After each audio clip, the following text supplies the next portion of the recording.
కాంగ్రెస్ పై కేంద్ర మంత్రి బండి సంజయ్ ఫైర్ అయ్యారు. కాంగ్రెస్ ఓ పెద్ద డ్రామా కంపెనీ అన్నారు. రుణమాఫీపై దృష్టి మరల్చేందుకే హైడ్రాను తెరపైకి తెచ్చారని విమర్శలు చేశారు.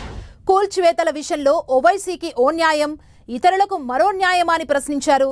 హైడ్రాకు తాము వ్యతిరేకం కాదన్న బండి సంజయ్ పేదలను ఇబ్బంది పెడితే చూస్తూ ఊరుకోమన్నారు.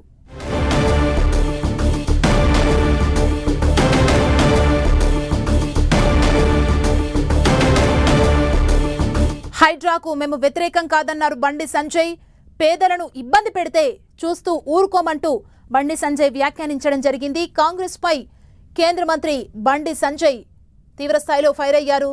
కాంగ్రెస్ ఓ పెద్ద డ్రామా కంపెనీ అంటూ బండి సంజయ్ వ్యాఖ్యానించడం జరిగింది. రుణమాఫీ నుంచి దృష్టి మరల్చేందుకే ఈ హైడ్రా కూల్చివేతల్ని తెరపైకి తీసుకొచ్చారంటూ అన్నారు. కూల్చివేతల విషయంలో ఓవైసీకి ఓ న్యాయం, ఇతరులకు మరో న్యాయమా అంటూ ప్రశ్నించారు. హైడ్రాకు మేము వ్యతిరేకం కాదు అంటూ కూడా బండి సంజయ్ మాట్లాడడం జరిగింది. రైతు రుణమాఫీ గురించి ప్రజల లోపల చర్చ జరుగుతుంది కాబట్టి వాళ్ళ హైడ్రా అని హైడ్రామాకు తెరలేపింది కాంగ్రెస్ పార్టీ. హైడ్రాకు భారతీయ జనతా పార్టీ వ్యతిరేకం కాదు. హైడ్రా అంటే పెద్దోళ్ళని కొట్టి పెద్దోళ్ళను న్యాయం చేసి పేదోళ్ళను కొట్టడాన్ని భారతీయ జనతా పక్కా వ్యతిరేకిస్తుంది. ఒక కన్వెన్షన్ కొట్టి ఇతర ఫామ్ హౌస్లను ఇతర పెద్ద పెద్ద కంపెనీలను కాపాడుతా అంటే భారతీయ జనతా పార్టీ ఒప్పుకోదు. వాళ్ళ స్పష్ట భారత క్లారిటీ ఉన్నది. భారతీయ జనతా పార్టీ చెరువులను ఆక్రమించుకొని, కుంటలను ఆక్రమించుకొని, ఇతర ప్రభుత్వ స్థలాలను ఆక్రమించుకొని స్వార్థం కోసము బిల్డింగ్లు కట్టేదాన్ని భారతీయ జనతా పార్టీ పక్కా వ్యతిరేకిస్తాం.